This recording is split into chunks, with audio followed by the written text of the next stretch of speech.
बिस्मिल्लाहिर्रहमानिर्रहीम अल्लाहुम्मा सल्ली अला सय्यिदिना व मौलाना Muhammad. First year chapter number 1 हम सुनने स्टार्ट किया हुआ है। मेजरमेंट नाम है चैप्टर का। तो लास्ट लेक्चर में मैंने आपको इंट्रोडक्शन टू फिज़िक्स पढ़ाया था। आज हम लेक्चर नंबर 2 करने जा रहे हैं। हमारे लेक्चर का आज का जो टॉपिक है वो है फ़िज़िकल क्वांटिटीज़। मैं सारी चीज़ डिटेल में पढ़ाऊँगा, आपने तवज्जो से मेरी बात सुननी है। इंशाल्लाह इस बात की गारंटी है कि आपको समझ आएगी। सबसे पहले मैं आपको फ़िज़िकल क्वांटिटीज़ के बारे में बताऊँगा। फ़िज़िकल क्वांटिटीज़ क्या होती हैं, कौन कौन सी चीज़ें इसमें इम्पोर्टेंट होती हैं, कौन कौन सी चीज़ें कॉमन होती हैं। फिर मैं आपको फ़िज़िकल क्वांटिटीज़ की जो है वो सारी की सारी जितनी भी टाइप्स हैं वो सारी की सारी समझाऊँगा डिटेल में। आपने तवज्जो से मेरी बात सुननी है। क्वांटिटीज़ की बात करें तो क्वांटिटी हम बोलते हैं मिक़दार को। फ़िज़िकल क्वांटिटीज़ ये आपके पास जो है क्या होती हैं, मैं डेफिनेशन से आपको बात समझाता हूँ। तो फ़िज़िकल क्वांटिटीज़ क्या है? All measurable quantities are called physical quantities. हर वो क्वांटिटी जिसे आप मेजर कर सकते हैं, जिसकी आप पैमाइश कर सकते हैं, जिसे आप माप सकते हैं, जिसे आप तौल सकते हैं, हर वो क्वांटिटी जिसकी आप पैमाइश कर सकते हैं, जिसे आप माप सकते हैं, तौल सकते हैं, ऐसी क्वांटिटी को नाम दिया जाता है फ़िज़िकल क्वांटिटीज़ का। All measurable quantities are called physical quantities. For example यहाँ पे मैंने एग्ज़ाम्पल लिखी हुई है कि आपके पास टाइम है, time is a physical quantity. Mass है, mass is a physical quantity. Temperature and temperature is the physical quantity. Length है तो length is the physical quantity. मैंने डेफिनेशन जो आपको बताई है, अगर आपने वो डेफिनेशन गौर से सुनी है कि हर वो चीज़ जिसको आप मेजर कर सकते हैं, माप सकते हैं, ऐसी चीज़ को हम नाम देते हैं फ़िज़िकल क्वांटिटीज़ का। फिर मैंने एग्जाम्पल के तौर पे कहा है टाइम। तो क्या आप टाइम मेजर नहीं कर सकते? आप टाइम मेजर करते हैं। क्या आप लेंथ मेजर नहीं करते? आप लेंथ मेजर करते हैं। क्या आप जो है किसी चीज़ की टेम्परेचर को मेजर नहीं करते? आप टेम्परेचर भी मेजर करते हैं। किसी चीज़ का मैस भी आप मेजर कर सकते हैं। फॉर एग्जांपल टाइम है तो by using stopwatch we can find the time interval of an event. Time measure करना है तो टाइम मेजर करने के लिए आप जो है वो स्टॉप वॉच यूज़ करते हैं। इसका मतलब है कि जो आप क्वांटिटी मेजर कर रहे थे वो कौन सी क्वांटिटी थी? वो टाइम था। तो टाइम को मेजर कर लिया किसकी मदद से? स्टॉप वॉच की मदद से। तो टाइम फिर क्या कहलाया? फ़िज़िकल क्वांटिटी कहलाया। इसके बाद देखिए मैस है तो मैस को आप मेजर करते हैं by using beam balance. Beam balance को यूज़ करके आप किसी भी चीज़ का मैस मेजर कर सकते हैं। तो इसका मतलब ये हुआ कि मैस भी क्या है? आपके पास एक फ़िज़िकल क्वांटिटी है, क्योंकि आप उसको मेजर कर सकते हैं। फॉर एग्ज़ाम्पल बड़े ज़माने के जो लोग हैं वो मैस को कैसे मेजर करते थे? उनके पास तकड़ी वगैरह होती थी, तकड़ी की मदद से जो है वो चीज़ों को मेजर करते थे। समझ आ रही है बात की? तो इसलिए मैस क्या है? एक फ़िज़िकल क्वांटिटी है, क्योंकि वो मेजरेबल है, आप उसे मेजर कर सकते हैं। नेक्स्ट मैंने आपको एग्जांपल दिया टेम्परेचर। तो आप किसी चीज़ का टेम्परेचर भी मेजर कर सकते हैं by using thermometer. We can find the temperature of a body. किसी बॉडी को फॉर एग्जांपल आपको अगर बुखार है तो बुखार को मेजर करने के लिए आप क्या यूज़ करते हैं? टेम्परेचर है, आपको टेम्परेचर हो गया हुआ है, आपने टेम्परेचर मेजर करना है तो उसके लिए आप जो है वो थर्मोमीटर यूज़ करते हैं। इसका मतलब है कि आपने अपनी बॉडी का टेम्परेचर मेजर कर लिया। तो हर वो क्वांटिटी जो मेजरेबल है वो क्या कहलाती है? वो कहलाती है फ़िज़िकल क्वांटिटी। इसके बाद मैंने एग्जांपल दी है लेंथ की। लेंथ भी मेजरेबल है। फॉर एग्जांपल आप अगर मुझसे कहें कि सर आपका कद कितना है, आपकी हाइट कितनी है, तो मैं मेजर करके आपको बता सकता हूँ। इसका मतलब है कि मेरा कद, मेरी लेंथ जो है वो मेजरेबल है। सो हर वो क्वांटिटी जिसको आप मेजर कर सकते हैं, ऐसी क्वांटिटी को नाम देते हैं फ़िज़िकल क्वांटिटी का। तो length by using metre rule we find length of a body. Metre rule को यूज़ करके आप किसी भी चीज़ की लेंथ मेजर कर सकते हैं। बात करने का मकसद ये है कि हर वो क्वांटिटी जो आप मेजर कर सकते हैं वो क्वांटिटी क्या है? फ़िज़िकल क्वांटिटी है।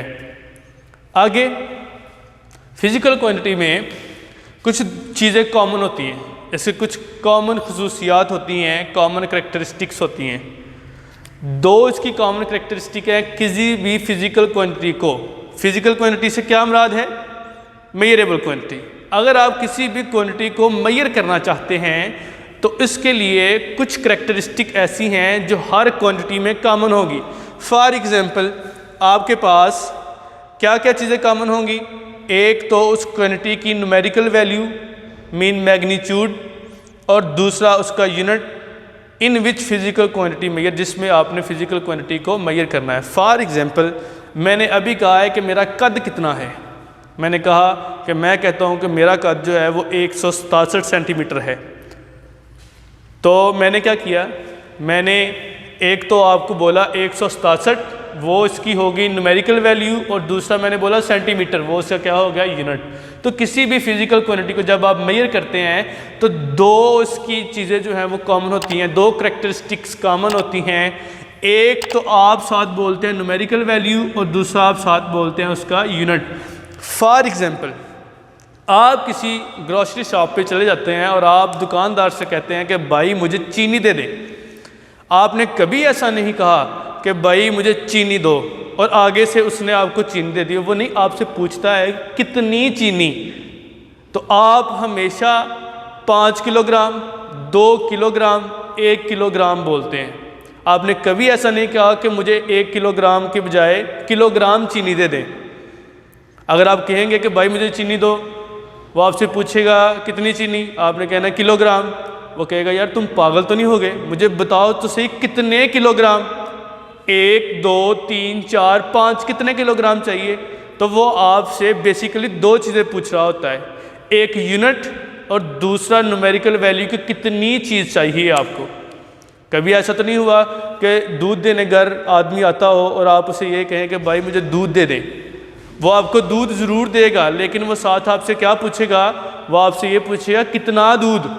तो वो जब कितना पूछेगा तो आप उसको दो चीज़ें बताएंगे, एक तो यूनिट और दूसरा उसकी न्यूमेरिकल मैग्नीट्यूड। ऐसा कभी नहीं हुआ कि आप सेब वाले से सेब लेने चले जाएं तो आप उससे कहें भाई सेब दे दो, और कहीं जाएं भाई सेब दे दो, सेब दे दो, सेब दे दो।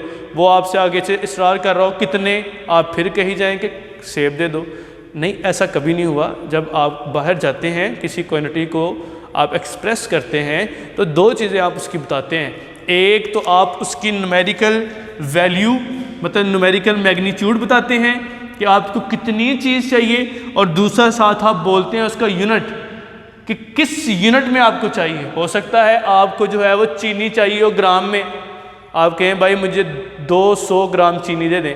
हो सकता है आपको किलोग्राम में चाहिए, भाई मुझे 200 किलोग्राम चीनी चाहिए। समझ रहे मेरी बात? तो इसलिए किसी भी फिजिकल क्वांटिटी को अगर आप मेजर करने की बात करते हैं तो आप उसकी दो करैक्टरिस्टिक कॉमनली बोलते हैं, एक उसकी न्यूमेरिकल वैल्यू और दूसरा उसका यूनिट। मैंने एग्जांपल लिखी है, फॉर एग्जांपल आपके पास लेंथ है किसी चीज़ की, तो लेंथ आप मेजर कर रहे हैं, आपने लेंथ मेजर करते हुए कहा 104 सेंटीमीटर किसी चीज़ की लेंथ आई है। मैंने कहा चले ठीक है, इसमें ये जो 104 है वो इसकी न्यूमेरिकल वैल्यू है और सेंटीमीटर क्या है, यूनिट। तो इसका मतलब है कि वो लेंथ जो फिजिकल क्वांटिटी थी उसको मेजर करने के लिए दो चीज़ों की ज़रूरत है, एक तो न्यूमेरिकल वैल्यू की ज़रूरत है और दूसरा उसके यूनिट की ज़रूरत है। फिर मैंने कहा मैस, तो मैस आपने बोला 50 किलोग्राम। इसमें ये जो 50 है वो न्यूमेरिकल मैग्नीट्यूड है और किलोग्राम क्या है, यूनिट। तो फिजिकल क्वांटिटी, दो फिजिकल क्वांटिटी डिफरेंट देखी, एक लेंथ और दूसरी मैस। तो दोनों फिजिकल क्वांटिटी में दो चीज़ें कॉमन थी, एक न्यूमेरिकल मैग्नीट्यूड और दूसरा उसका यूनिट। तो एक फिजिकल क्वांटिटी में दो करैक्टरिस्टिक ऐसी होती है जो कॉमन होती हैं, एक तो उसका न्यूमेरिकल वैल्यू, न्यूमेरिकल मैग्नीट्यूड और दूसरा उसका यूनिट। तो इसी तरह टेम्परेचर है, आपने मेजर किया किसी चीज़ का टेम्परेचर, वो आया 10 केल्विन। तो 10 केल्विन, 10 न्यूमेरिकल मैग्नीट्यूड हो गया और केल्विन क्या हो गया, यूनिट हो गया। टाइम है 10 सेकंड, आपने टाइम नोट किया, तो 10 न्यूमेरिकल मैग्नीट्यूड है और सेकंड क्या है, इसका यूनिट है। इन सारी बातों से एक बात निकलती है कि ये जितनी भी फिजिक्स है वो सारी की सारी किस पे बेस करती है, फिजिकल क्वांटिटीज़ पे बेस करती है। All foundation of physics rest upon physical quantities. जितनी भी फिजिक्स है वो सारी की सारी किस पे बेस करती है, फिजिकल क्वांटिटीज़ पे बेस करती है। फॉर एग्जांपल अगर आपने फिजिक्स का कोई लॉ बनाना हो तो फिजिक्स का कोई लॉ आप एक्सप्रेस नहीं कर सकते फिजिकल क्वांटिटीज़ के बगैर। इसका मतलब है कि अगर लॉ ही नहीं होगा तो आप कैसे आगे चलेंगे। तो फिजिक्स में लॉज इंपॉर्टेंट है, तो लॉज भी फिजिकल क्वांटिटीज़ के बगैर कभी भी बनाए नहीं जा सकते। मैं एग्जांपल देता हूँ, एग्जांपल से समझाता हूँ बात। तवज्जो रखें कि आपके पास Newton second law of motion है। Newton second law of motion है F = ma। यहाँ पे 3 क्वांटिटीज़ हैं, एक है फोर्स, दूसरा है मैस और तीसरी है एक्सेलरेशन। देखें, फोर्स भी फिजिकल क्वांटिटी, मैस भी फिजिकल क्वांटिटी और एक्सेलरेशन भी क्या है, फिजिकल क्वांटिटी। तो अगर फिजिकल क्वांटिटीज नहीं होंगी, फिजिकल क्वांटिटी कौन सी क्वांटिटीज हैं जिन्हें आप मेजर कर सकते हैं, तो अगर फिजिकल क्वांटिटीज ही नहीं होंगी तो आप कैसे Newton second law of motion बना सकते हैं, आप उसको एक्सप्रेस ही नहीं कर सकते। तो इसलिए फिजिक्स में ज़्यादातर लॉज ही होते हैं, तो लॉज भी फिजिकल क्वांटिटीज़ के बगैर जो है वो एक्सप्रेस किए नहीं जा सकते। तो इसलिए अगर मैं ये कहूँ कि जितनी भी फिजिक्स है वो सारी की सारी बेस करती है फिजिकल क्वांटिटी पे, तो ये बात गलत नहीं होगी। इसलिए फिजिकल क्वांटिटीज़ आपकी रोज़मर्रा की लाइफ में बहुत इंपॉर्टेंट है। आप कोई काम भी फिजिकल क्वांटिटीज़ के बगैर नहीं कर सकते। आप चल रहे हैं आपने अपने स्टेप्स नोट किए, हाँ, स्टेप्स नोट करने का क्या मतलब है कि आपने स्टेप्स को मेजर किया। आपने स्टेप्स को मेजर नहीं किया मतलब आपने डिस्टेंस को भी मेजर किया है। आपने खाना खाया है, आपकी कितनी खाना खाने के बाद आपने कितना वर्क किया है, कितने कैलोरीज एनर्जी बर्न हुई है, वो सारी की सारी चीज़ें आप मेजर कर सकते हैं। तो हर वो चीज़ जो मेजरेबल है वो फिजिकल क्वांटिटी है। आगे फिजिकल क्वांटिटीज़ की 2 कैटेगरीज हैं। एक कैटेगरी को हम बोलते हैं बेस क्वांटिटी और दूसरी कैटेगरी को हम बोलते हैं ड्राइव क्वांटिटीज़। दोनों को एक्सप्लेन करूँगा विद डेफिनेशन, विद एग्जांपल्स। तवज्जो रखें बात को, अगर आप गौर से सुनेंगे तो इंशाल्लाह 100% गारंटी आपको समझ आएगी। बेस क्वांटिटीज़, फिजिकल क्वांटिटीज़ की कितनी टाइप है, 2। एक है बेस क्वांटिटी और दूसरा है drive quantity. What is base quantity? ऐसी क्वांटिटीज़ जिन्हें हम दूसरी फिजिकल क्वांटिटीज़ की बिना पे एक्सप्रेस नहीं करते, ऐसी फिजिकल क्वांटिटीज़ को क्या कहते हैं, बेस क्वांटिटीज़। या ऐसी क्वांटिटीज़ जो दूसरी फिजिकल क्वांटिटीज़ के लिए बेस प्रोवाइड करती हैं, ऐसी फिजिकल क्वांटिटीज़ को नाम देते हैं बेस क्वांटिटीज़। ऐसी क्वांटिटीज़ जो दूसरी क्वांटिटीज़ के लिए बेस फॉर्म करें, ऐसी क्वांटिटीज़ बेस क्वांटिटीज़ हैं। या ऐसी क्वांटिटीज़ जो दूसरी फिजिकल क्वांटिटी की बिना पे नहीं बनाई जाती, ऐसी क्वांटिटीज़ को नाम देते हैं बेस क्वांटिटीज़। फॉर एग्जांपल याद रखिएगा, टोटल 7 फिजिकल क्वांटिटीज़ ऐसी हैं जिन्हें हम नाम देते हैं बेस क्वांटिटीज़ का। ये लिमिटेड हैं, ठीक है। एक है लेंथ, दूसरा है mass, time, temperature, intensity of light, amount of substance and electric current. ये ऐसी फिजिकल क्वांटिटीज़ हैं जो दूसरी क्वांटिटीज़ के लिए बेस फ्राहम करती हैं, या ये ऐसी क्वांटिटीज़ हैं जो दूसरी फिजिकल क्वांटिटीज़ पे डिपेंड नहीं करती, उनसे नहीं निकलती, इसलिए इनको हम नाम देते हैं बेस क्वांटिटीज़ का। ज़ाहिर सी बात है बेस क्वांटिटी है तो इनको मेजर करने का भी कोई तरीका होगा। तो मेजरमेंट ऑफ बेस क्वांटिटीज़ कैसे की जा सकती है? बेस क्वांटिटीज़ को भी मेजर करने के लिए 2 चीज़ें होना ज़रूरी हैं। एक चॉइस ऑफ स्टैंडर्ड और दूसरा है प्रोसीजर कंपेयरिंग विद स्टैंडर्ड। मतलब फॉर एग्जांपल आपके पास लेंथ है, आपने लेंथ को किस चीज़ में मेजर करना है? स्टैंडर्ड का मतलब यूनिट, ठीक है। चॉइस ऑफ स्टैंडर्ड मतलब आपके पास यूनिट कौन सा होगा। नेक्स्ट है आपके पास procedure method comparing with standard. मैंने आपको बात बताई है कि आपके पास क्या है, किसी चीज़ की लेंथ है। Length is a physical quantity, और लेंथ कौन सी फिजिकल क्वांटिटी है? बेस। ये देखें यहाँ मैंने लिखी हुई है, दैट इज़ दी बेस, ठीक है। लेंथ मेजर करनी है तो लेंथ भाई आपने किस में मेजर करनी है? मैंने अभी भी बोला है कि स्टैंडर्ड क्या है, यूनिट है।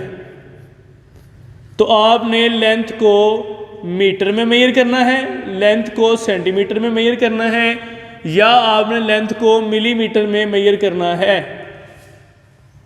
बेस क्वांटिटी को मेजर करने के लिए 2 चीज़ों की ज़रूरत है। एक तो आप स्टैंडर्ड को चूज़ करें और दूसरा आप प्रोसीजर बनाएं कि आपने स्टैंडर्ड को किस तरह से कंपेयर करना है।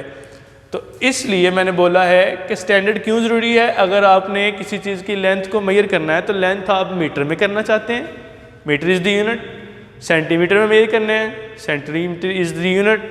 और मिलीमीटर में करना है तो वो भी यूनिट है। तो इसलिए पहले आप क्या चूज़ करेंगे कि आपने किसी भी बेस क्वांटिटी को किस यूनिट में मेजर करना है। उसके बाद comparing of the procedure with standard quantity, मैं इसको समझाऊंगा यूँ कि फ़र्ज़ कर लें आपके पास ये एक बीम बैलेंस है, लकड़ी है आपके पास, आप तकड़ी के अंदर किसी चीज़ को मेजर करते हैं। फॉर एग्जांपल एक चीज़ पे आपने स्टैंडर्ड रख दिया, एक यूनिट रख दिया 1 किलोग्राम का, दूसरी साइड पे आपने अननोन क्वांटिटी रख दी जिसे आप नहीं जानते। एक साइड पे 1 किलोग्राम का आपके पास वट्टा है, स्टैंडर्ड है, आयरन वेट है, दूसरी साइड पे कोई अननोन क्वांटिटी है। तो भाई स्टैंडर्ड तो आपने चूज़ कर लिया कि 1 किलोग्राम का स्टैंडर्ड है, दूसरी साइड पे आपने वो अननोन क्वांटिटी रख दी, तो भाई आपको कैसे पता चलेगा कि ये जो अननोन क्वांटिटी है वो भी 1 किलोग्राम होगी? उसके लिए कोई प्रोसीजर है, कोई मेथड है कि आप इस अननोन क्वांटिटी को स्टैंडर्ड के साथ कैसे कंपेयर करेंगे। तो आप प्रोसीजर ये बनाते हैं कि जब आप तकड़ी में किसी चीज़ को तोल रहे होते हैं तो आप कहते हैं अगर तो दोनों पलड़े बराबर हो गए हैं तो इसका मतलब है वो जो अननोन क्वांटिटी थी वो नोन क्वांटिटी के इक्वल आ गई है, मतलब बैलेंस हो गई है, तो दोनों एक दूसरे के इक्वल हो गए हैं। ये प्रोसीजर है, ये मेथड है। तो इसलिए किसी भी बेस क्वांटिटी को मेजर करने के लिए एक तो आपको स्टैंडर्ड का पता होना चाहिए, यूनिट जिसमें आपने चीज़ को मेजर करना है, और दूसरा आपके पास एक मेथड होना चाहिए कि आप स्टैंडर्ड क्वांटिटी के साथ कैसे अननोन क्वांटिटी को कंपेयर करेंगे। उसके लिए आपके पास एक प्रोसीजर होना चाहिए। मैं बात कर रहा हूँ स्टैंडर्ड की। एक अच्छा एक आइडियल स्टैंडर्ड क्या होता है? What is ideal standard? Short question है, याद रखिएगा। आइडियल स्टैंडर्ड वो स्टैंडर्ड होता है जो आम आवाम की रसाई में हो और वो कभी तब्दील ना होता हो। ऐसा स्टैंडर्ड जो आम आवाम की रसाई में हो और जो तब्दील ना होता हो, ऐसे स्टैंडर्ड को नाम देते हैं आइडियल स्टैंडर्ड का। It is accessible and invariable. Ideal standard की दो खसूसियत होती हैं, एक तो वो आम आवाम की रसाई में होता है और दूसरा वो कभी तब्दील नहीं होता। मैं इसकी एग्जांपल देता हूँ। अगर आप स्टैंडर्ड रख लें कि 1 किलोग्राम का स्टैंडर्ड आयरन की बजाय प्लाटिनियम का हो, आयरन की बजाय यूरेनियम का हो, आयरन की बजाय जो है वो रेडियम का हो, किसी भी और चीज़ का जो रेयर आपके पास दाते हैं उनका हो, तो आप मुझे बताएं प्लाटिनियम पाकिस्तान में हर कोई ख़रीद सकता है? आप मुझे बताएं कि यूरेनियम पाकिस्तान में हर कोई ख़रीद सकता है? आप मुझे ये बता दें कि रेडियम पाकिस्तान में हर कोई ख़रीद सकता है? नहीं। तो ना तो यूरेनियम से बना हुआ स्टैंडर्ड फिर आइडियल है और ना प्लाटिनियम से बना हुआ, क्योंकि वो आम आवाम की रसाई में नहीं है, वो असेसिबल नहीं है। वो किसी कंट्री में पाया जाता होगा तो हम तो फिर उसको जो है वो अफोर्ड नहीं कर सकेंगे। तो इसलिए फिर वो जो आयरन का आपके पास स्टैंडर्ड है वो हर किसी के पास होता है, हर दुकानदार के पास होता है, हर मेजर करने वाली चीज़ों के पास होता है। तो फिर हम कह सकते हैं कि एक आइडियल स्टैंडर्ड वो स्टैंडर्ड होता है जो आम आवाम की रसाई में हो, जो असेसिबल हो, जो तब्दील ना होता हो। ये आइडियल स्टैंडर्ड की खसूसियत होगी। अब आखिरी बात करने जा रहा हूँ, what are the derived quantities. ऐसी क्वांटिटीज़ जो दूसरी फिज़िकल क्वांटिटीज़ के ऊपर डिपेंड करती हैं, ऐसी क्वांटिटीज़ को हम नाम देते हैं फिज़िकल क्वांटिटीज़ का। या ऐसी क्वांटिटीज़ जो बेस क्वांटिटीज़ की बिना पे बनाई जाएं, ऐसी क्वांटिटीज़ को हम नाम देते हैं फिज़िकल क्वांटिटीज़ का। अगर ये भी बात नहीं आपने याद रखनी तो सिर्फ 3-4 बातें जो मैं बोलने लगा हूँ उसे याद रख लें। वो क्वांटिटीज़ जो दूसरी फिज़िकल क्वांटिटीज़ से बनाई जाएं, ऐसी क्वांटिटीज़ को नाम दिया जाता है डिराइव्ड क्वांटिटीज़ का। फॉर एग्जांपल आपके पास फोर्स है तो force is a derived quantity. Velocity है तो velocity is a derived quantity. Speed is a derived quantity. Acceleration is a derived quantity. Power is a derived quantity and work is a derived quantity. ये जो मैंने बात बोली है कि ये ऐसी क्वांटिटीज़ होती हैं जो किसकी बिना पे हासिल होती हैं, दूसरी फिजिकल क्वांटिटीज़ की बिना पे, या ऐसी क्वांटिटीज़ होती हैं जो बेस क्वांटिटीज़ की बिना पे हासिल होती हैं। मैं एक एग्जांपल समझाता हूँ। ये आपके पास स्पीड है। स्पीड का अगर आपने फार्मूला पढ़ा हुआ है तो स्पीड इक्वल होता है डिस्टेंस ओवर टाइम। स्पीड का क्या फार्मूला है? Distance over time. What is distance? Distance is the length between 2 points. क्या ख्याल है? आपने अगर डेफिनेशन पढ़ी हुई है तो डिस्टेंस क्या है? लेंथ बिटवीन 2 पॉइंट्स, तो ये क्या है, that is the time. Time is the base quantity, length is the base quantity. तो स्पीड बजाते खुद क्या है, ड्राइव क्वांटिटी, लेकिन ये निकली किससे है, अदर फिजिकल क्वांटिटीज से, such as length, such as time. और ये लेंथ और टाइम, जो इंटरेस्टिंग बात मैंने बताई है कि ये ऐसी क्वांटिटीज हैं जो बेस क्वांटिटी की बिना पे बनाई जाती हैं। तो चेक करें ना ज़रा, लेंथ और टाइम दोनों बेस हैं, तो दो बेस मिलके क्या बना रही है, एक ड्राइव क्वांटिटी। तो ड्राइव क्वांटिटी किससे मिलके बनी, फिर बेस क्वांटिटी से। ये अदर फिजिकल क्वांटिटीज़ कह लें। तो इसलिए ऐसी क्वांटिटीज़ जो दूसरी फिजिकल क्वांटिटीज़ पे या बेस क्वांटिटीज़ की बिना पे बनाई जाएँ, ऐसी क्वांटिटीज़ को नाम देते हैं ड्राइव्ड क्वांटिटीज़ का। आई होप आपको ये एग्जाम्पल समझ आ गई होगी। ड्राइव क्वांटिटीज़ लिमिटेड नहीं है, ये अनलिमिटेड है। लातादाद नंबर ऑफ ड्राइव क्वांटिटीज़ पाई जाती हैं। चूँकि ये दूसरी फिजिकल क्वांटिटीज़ की बिना पे बनाई जाती हैं, तो इसलिए इनकी कोई लिमिट नहीं होती, आप इनको जो है वो ड्राइव कर सकते हैं। तो ये आज का हमारा जो है वो टॉपिक था। हमने बात की है फिज़िकल क्वांटिटीज़ पे और इसकी 2 कैटेगरीज़ पे। लास्ट पे आखिरी बात, अच्छी बात आपके लिए लिखी है, इंसानियत की खिदमत से बड़ी कोई खिदमत नहीं है। इंसान की खिदमत करें, इंसानियत की खिदमत करें, खुश रहें, खुश रखें एक दूसरे के लिए। दुआ में याद रखिएगा। वस्सलामु अलैकुम वरहमतुल्लाहि वबरकातुहू।